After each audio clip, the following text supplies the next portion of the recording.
जय हिंद प्यारे साथियों। कैसे हो आप सब? बिल्कुल मस्त होंगे। यू विक्टर ज्ञान यूट्यूब चैनल पर आप सभी का बहुत बहुत स्वागत है। आज के इस वीडियो में हम बिल्कुल डिटेल से डिस्कस करने वाले हैं झारखंड पुलिस कांस्टेबल के बारे में कि यदि आप झारखंड में पुलिस कांस्टेबल बन जाते हो तो आपको पहले महीने में कितनी सैलरी मिलेगी। सबसे ज्यादा मोटिवेशन मोटिवेशन वाला टॉपिक है। आपका ड्यूटी टाइम कितना रहेगा, जॉब प्रोफाइल कितनी क्या रहेगी, ठीक है, वर्कलोड कितना रहेगा, सिलेक्शन का प्रोसीजर क्या होता है, एज लिमिट का क्राइटेरिया क्या होता है, फिजिकल कितना होना चाहिए, मतलब आपकी हाइट कितनी होनी चाहिए, चेस्ट कितनी होनी चाहिए, एजुकेशनल क्वालिफिकेशन क्या है, एज लिमिट का क्राइटेरिया क्या है, प्रमोशन किस तरीके से होते हैं, इन सभी के बारे में बिल्कुल सिस्टमेटिक तरीके से इस वीडियो में हम डिस्कस करने वाले हैं। तो ओवरऑल ये वीडियो आप सभी के लिए बहुत ज़्यादा महत्वपूर्ण होने वाला है और आपने अभी तक इस चैनल को सब्सक्राइब नहीं किया तो प्लीज़ एक बार इस चैनल को जरूर सब्सक्राइब करें। मैं doctor Ajay Sharma, writer and educator, आपका आपके अपने इस यूट्यूब चैनल पर बहुत बहुत स्वागत करता हूं। और अब मैं आपको झारखंड पुलिस कांस्टेबल की संपूर्ण बिल्कुल 100% ऑथेंटिक जानकारी देने वाला हूं। तो अब हम अपने इस वीडियो की शुरुआत करते हैं और सबसे पहले हम यहाँ पर स्टार्टिंग में डिस्कस करते हैं कि यदि आप झारखंड में पुलिस कांस्टेबल बन जाते हो तो आपकी ड्यूटी टाइम कितना, वर्कलोड कितना और जॉब प्रोफाइल क्या रहने वाली है। देखो, पुलिस में चाहे आप किसी भी पोस्ट पर लगो, चाहे आप कांस्टेबल बनो, चाहे आप हेड कांस्टेबल बनो, चाहे आप सब इंस्पेक्टर बनो, चाहे आप आरपी जैसे जेपीएस बनो, मतलब कमिश्नर बनो, पुलिस लाइन की जितनी भी पोस्ट होती है ना, इसमें कोई ड्यूटी टाइम फिक्स नहीं होता। जैसे टीचर है, उनका फिक्स ड्यूटी टाइम होता है कि आपको गर्मियों में 7 बजे जाना है, 1 बजे वापस आ जाना है, सर्दियों में आपको 10 बजे जाना है, शाम को 4 बजे वापस आ जाना है। डॉक्टर है, उनका फिक्स ड्यूटी टाइम होता है, बैंक फिक्स ड्यूटी टाइम होता है। लेकिन जो पुलिस की जॉब होती है ना, इसमें कोई फिक्स ड्यूटी टाइम नहीं होता। 24/7 मतलब 24 घंटे की ड्यूटी रहती है। अब कई लोगों के दिमाग में आया कि सदा 24 घंटे, भाई सदा 24 घंटे की नहीं होती।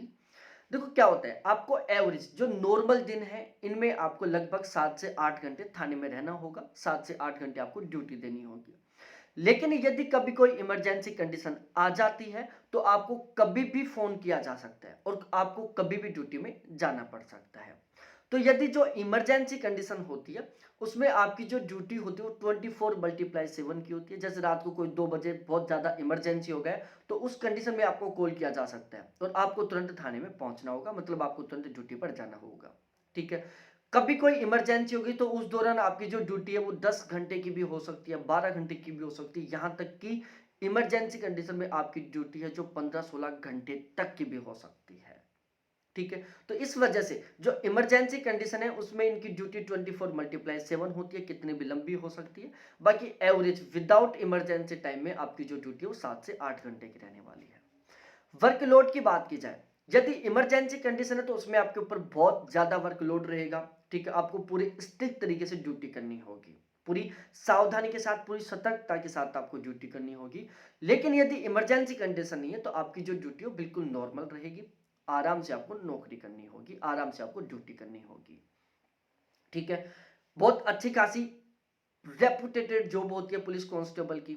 ठीक है, बहुत अच्छा खासा आगे प्रमोशन होता है, बहुत अच्छा खासा रेस्पेक्ट मिलता है और एक वर्दी वाली जॉब होती है। जो वर्दी वाली जॉब होती है उनमें एक जो रेस्पेक्ट का लेवल होता है ना, वो अन्य जॉब की तुलना में बहुत ही अच्छा खासा रहता है। ठीक है, आप जब ड्यूटी पर जाओगे ड्रेस को पहनकर तो आपको किसी को बताने नहीं पड़ेगा कि आप कौन हो। ड्यूटी को देख के ही हर कोई पहचान जाएगा। ठीक है, जो अपराधी हैं या फिर जो गैंगस्टर टाइप के लोग हैं उनमें आपका डर रहेगा कि यार पुलिस वाला है, यहां पर हमें कुछ अपराध नहीं करने, यहां पर हमें सही ढंग से रहना है। ठीक है, अब मैं यदि आपको प्रमोशन के बारे में बताऊं तो देखो प्रमोशन किस तरीके से होता है। सबसे पहले आप कांस्टेबल बनोगे, उसके बाद आप हेड कांस्टेबल बनोगे, हेड कांस्टेबल के बाद में आप एएसआई बनोगे। ठीक है, उसके बाद हो सकता है कुछ कैंडिडेट एसआई सब इंस्पेक्टर भी बन जाए, थानादार भी बन जाए, दरोगा भी बन जाए। ठीक है, बाकी यदि आप पुलिस कांस्टेबल बनते हो तो एएसआई तक तो मोस्टली ज्यादातर कैंडिडेट पहुंच जाते हैं। लेकिन एसआई तक केवल वही कैंडिडेट पहुंच पाते हैं जो बहुत जल्दी जॉब में लग जाते हैं और उनका जो जॉब का जो परफॉर्मेंस है वो उनकी बहुत ही अच्छी होती है। ठीक है। तो किसी कैंडिडेट, यदि कोई कैंडिडेट बहुत जल्दी पुलिस कांस्टेबल बन जाता है और उनका जो जॉब के दौरान जो उनका बिहेवियर है और उनकी जो परफॉर्मेंस यदि बहुत अच्छी खासी रहती है तो वो सब इंस्पेक्टर बन सकते हैं। बाकी हेड कांस्टेबल तो हर एक कांस्टेबल बनता है, ठीक है। एएसआई तक बहुत सारे कैंडिडेट पहुंच जाते हैं और कुछ कुछ होते हैं जो एसआई तक भी पहुंच जाते हैं। तो प्रमोशन का एक बहुत अच्छा खासा सीन है। प्रमोशन आपके ऊपर, खुद के ऊपर भी डिपेंड करेगा। यदि आपकी परफॉर्मेंस बहुत शानदार रहती है ड्यूटी के टाइम तो आपका प्रमोशन भी बहुत ही शानदार तरीके से होने वाला है।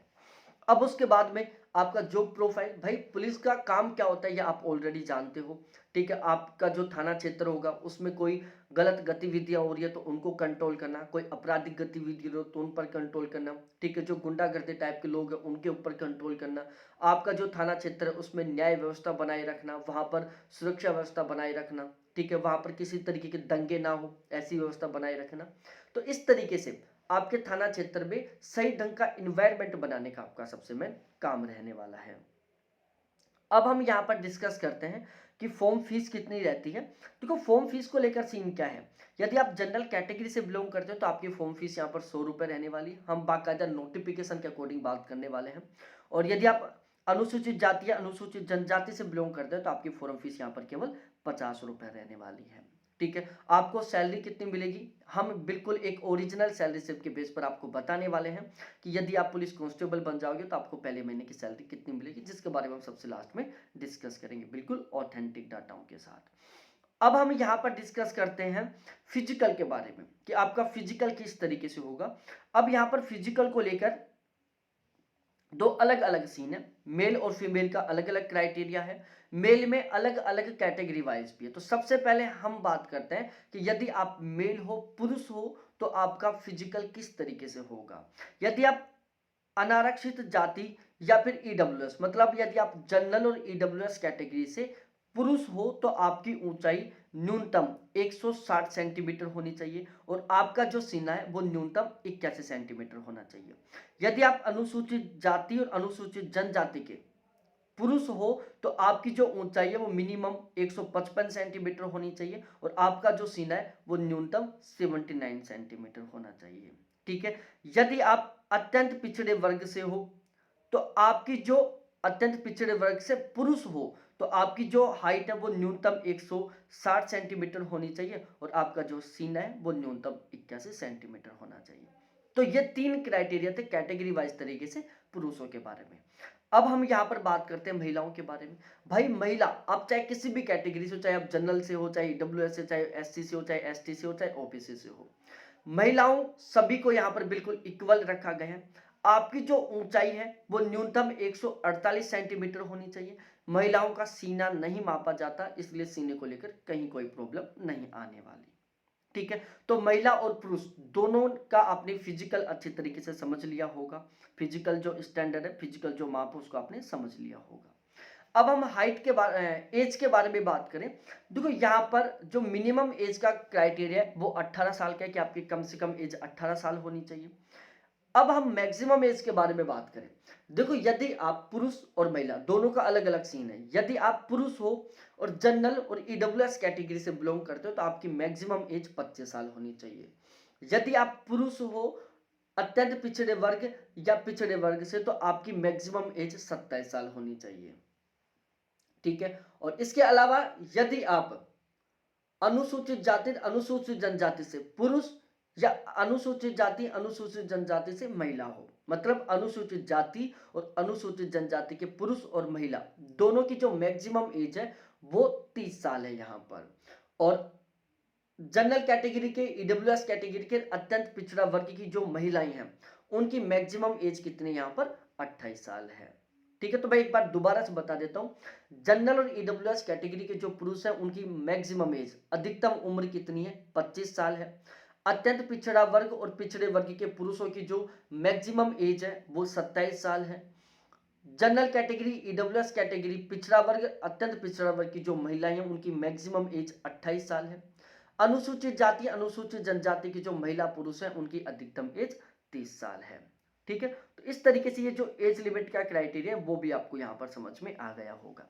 सिलेक्शन प्रोसीजर के बारे में बात किया जाए तो सबसे पहले आपका यहाँ पर शारीरिक दक्षता परीक्षण होगा, ठीक है, उसके बाद में आपका यहाँ पर मेडिकल होगा और फिर आपका यहाँ पर रिटन एग्जाम होगा।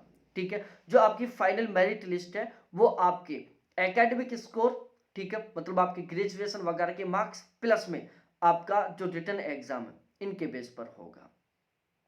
ठीक है, तो यहाँ पर जिन कैंडिडेटों ने ग्रेजुएशन कर रखा है उनको यहाँ पर एक्स्ट्रा में बेनिफिट मिलने वाला है, और इसके अलावा जिन लोगों ने ग्रेजुएशन नहीं कर रखा है उनका जो फाइनल मेरिट लिस्ट है वो केवल और केवल उनके रिटन एग्जाम के बेस पर बनेगा। यहाँ पर वो सभी कैंडिडेट फॉर्म अप्लाई कर सकते हैं जिन्होंने 10th पास कर रखा है। ठीक है, जिन लोगों ने ग्रेजुएशन कर रखी है उनको यहाँ पर एक तरीके से छूट मिलने वाली है, उनको थोड़ा बोनस मार्क्स मिलने वाले हैं, और इसके लिए इन्होंने अलग से सिस्टम बना रखा है। ठीक है, कि यदि आपने ग्रेजुएशन में फर्स्ट क्लास से पास हुई हो, मतलब 60% से ज़्यादा है, तो आपको 8 नंबर का बोनस मिलेगा। यदि आपने ग्रेजुएशन में 50 से 60 के बीच में परसेंटेज बनाई है तो आपको 6 नंबर का बोनस मिलेगा, और यदि आपने ग्रेजुएशन में 50 से कम परसेंटेज बनाई है तो आपको यहाँ पर 4 नंबर का बोनस मिलने वाला है। ठीक है, तो इस तरीके से ये भी आपको अच्छे तरीके से समझ में आ गया होगा। अब हम सबसे मेन डिस्कस करते हैं सैलरी के बारे में, कि आपकी पहले महीने की सैलरी कितनी रहने वाली है। बिल्कुल सिस्टमेटिक तरीके से सभी चीजों को कवर करते हुए यहाँ पर मैं बताने वाला हूँ। देखो, जो पुलिस कांस्टेबल होता है वो 2000 ग्रेड पे की जॉब होती है। पे लेवल 3 होता है। पे मैट्रिक्स 21,700 रुपए से लेकर 69,100 रुपए तक होता है। इनका जो स्टार्टिंग का बेसिक पे है वो 21,700 रुपए रहता है। अब हम यहाँ पर डिस्कस करते हैं कि यदि आप कांस्टेबल बनते हो तो पहले महीने की सैलरी कितनी रहेगी, और यहाँ पर जो हम बात करने वाले हैं वो 2023 के अकॉर्डिंग है। ठीक है, पहले महीने का आपका जो स्टार्टिंग का बेसिक पे है वो रहेगा 21,700 रुपए। ठीक है, डीए फिलहाल भी 46% मिल रहा है, तो 46% के अकॉर्डिंग डीए कैलकुलेट करता हूं तो 9,982 रुपए का डीए बन जाता है। एचआरए, एचआरए यहाँ पर हम 9% के अकॉर्डिंग और 18% के अकॉर्डिंग मिलेगा। ठीक है, ये डिपेंड करेगा कि आपकी पोस्टिंग कहाँ पर है। ठीक है, यदि आपकी पोस्टिंग बिल्कुल गांव में तो आपको 9% एचआरए मिलेगा। यदि आपकी पोस्टिंग झारखंड के जो बड़े शहर है वहां पर है तो आपको 18% एचआरए मिलेगा। तो यहाँ पर हमने 18% के अकॉर्डिंग कैलकुलेट किया है एचआरए, तो 3906 रुपये आपका एचआरए बन जाता है। ट्रांसपोर्ट अलाउंस के आपको यहाँ पर 1800 रुपये मिलेंगे। इसके अलावा फूड अलाउंस के आपको 2000 रुपये मिलेंगे। मेडिकल अलाउंस के आपको 1000 रुपये मंथली मिलेंगे। इसके अलावा दो और अलाउंस मिलते हैं, एक है MISC SDA जिसके आपको 65 रुपये मंथली मिलेंगे, एक है MISC WA जिसके 100 रुपये आपको मंथली मिलेंगे। तो इस तरीके से कंप्लीट अलाउंस मिलने वाले हैं यहाँ पर आपको, और इन सभी अलाउंसों को जोड़कर आपकी पहले महीने की जो ग्रोस सैलरी है ना वो बनती है 40,553 रुपए। कितनी बनती है? 40,553 रुपए आपकी पहले महीने की ग्रोस सैलरी बनती है, जो कि एक बहुत ही अच्छी खासी सैलरी है। अब हम डिस्कस करते हैं कि आपकी सैलरी में कटौतियां क्या क्या होंगी, डिडक्शन क्या क्या होंगे। देखो, यहाँ पर सबसे पहले आपका जीपीएफ कटेगा जो कि 1302 रुपए कटेंगे। ठीक है, ये आपको रिटर्न हो जाएगा विद इंटरेस्ट के साथ जब आप रिटायरमेंट लेकर आओगे। जीआईएस के तौर पर आपके 200 रुपए कटेंगे, तो टोटली कटौती होगी आपकी 1502 रुपए की। सबसे मेन कि नेट सैलरी कितनी रहने वाली है आपकी पहले महीने की। तो यदि आप झारखंड में कांस्टेबल बनते हो तो प्यारे साथियों आपकी पहले महीने की जो नेट सैलरी है ना वो बनने वाली है 39,051 रुपए, जो कि बहुत ही अच्छा खासा अमाउंट है, बहुत ही शानदार वाली सैलरी है 39,051 रुपए। तो आपको सारा सब कुछ बहुत अच्छे तरीके से समझ में आ गया होगा। वीडियो बहुत अच्छा लगा होगा, बहुत कुछ सीखने को मिला होगा, तो प्लीज चैनल को सब्सक्राइब करो, वीडियो को लाइक करो और अपने सभी दोस्तों के साथ जरूर शेयर करो। बहुत बहुत धन्यवाद आपको देखने के लिए। थैंक्स बाय मेरे प्यारे साथियों। फिर मिलते हैं हम इसी तरीके से किसी दूसरे वीडियो के साथ। आप चाहते हो कि मैं इसी तरीके से किसी दूसरे टॉपिक पर वीडियो बनाऊं तो आप कमेंट सेक्शन में कमेंट करके जरूर बता सकते हैं।